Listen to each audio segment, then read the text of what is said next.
یوں تو حضور کی شانیں بے شمار ہیں، میں ان میں سے آج صرف ایک شان کے چند پہلو عرض کر رہا ہوں، اور وہ یہ ہے کہ جب حضور کی زبان پاک سے دعا نکلتی تو قبولیت آگے بڑھ کے اس کا استقبال کرتی۔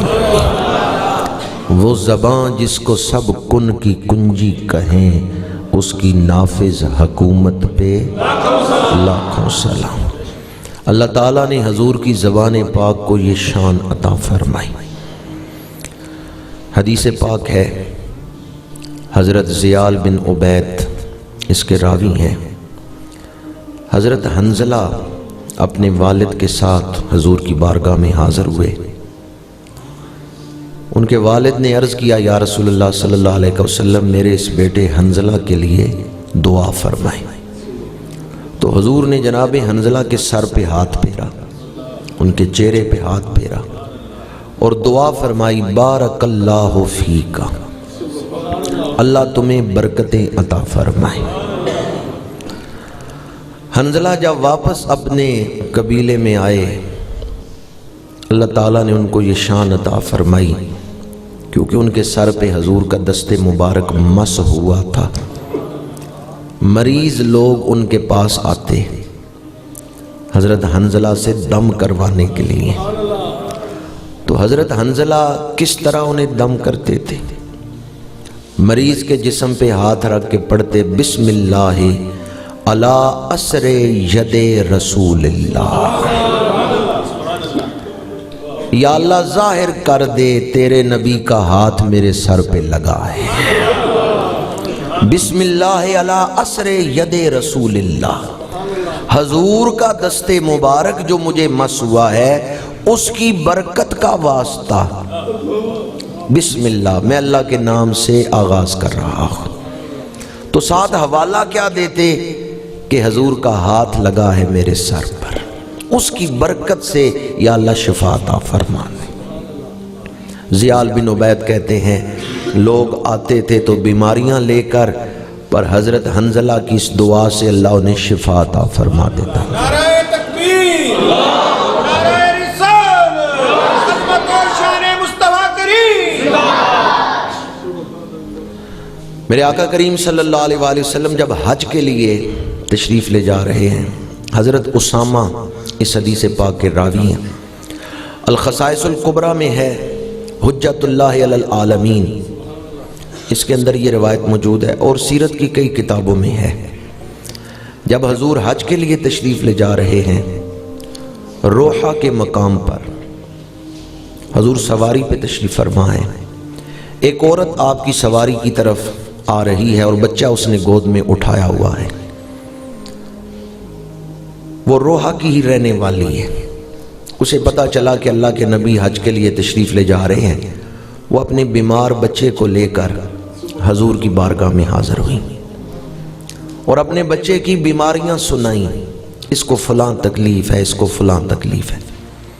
حضور نے اس عورت کے ہاتھ سے بچہ پکڑا اور اپنے ساتھ سواری پہ آگے بٹھا لیا، اور پھر فرمایا، اخرج عدو اللہ فإنی رسول اللہ۔ پھر آپ نے وہ بچہ عورت کو واپس دے دیا، فرمایا اسے لے جاؤ، اللہ تعالیٰ اس کو شفا عطا فرمائے گا۔ حضور نے اس بچے کے سر پہ بھی ہاتھ پھیرا، اس کے لیے شفا کی دعا فرمائی۔ حضور آگے تشریف لے گئے۔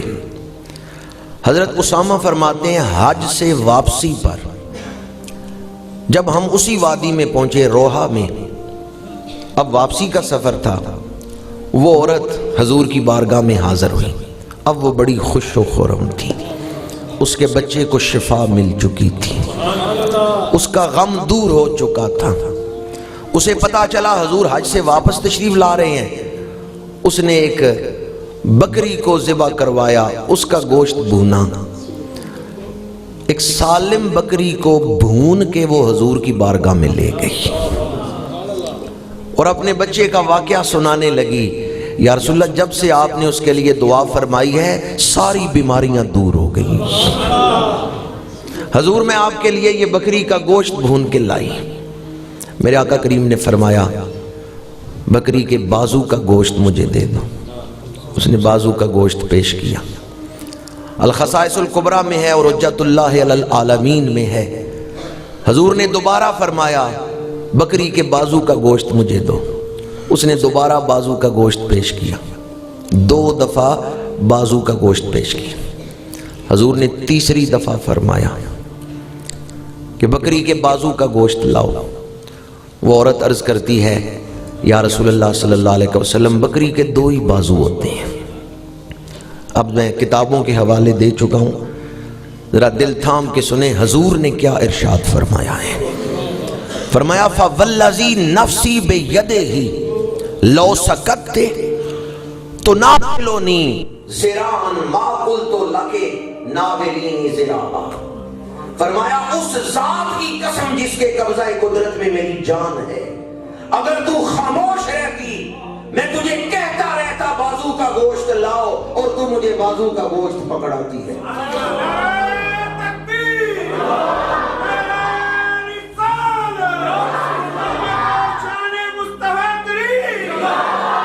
فوالذی نفسی بیدہ، فرمایا اس ذات کی قسم جس کے قبضہ قدرت میں میری جان ہے، لو سکتے، اگر تو خاموش رہتی، اگر تو یہ نہ کہتی کہ بکری کے 2 ہی بازو ہوتے ہیں، تو ناولنی ذراعا ما قلت لک ناولنی ذراعا، میں جب تک تجھے کہتا رہتا تو بازو کے گوشت مجھے پکڑاتی ہے۔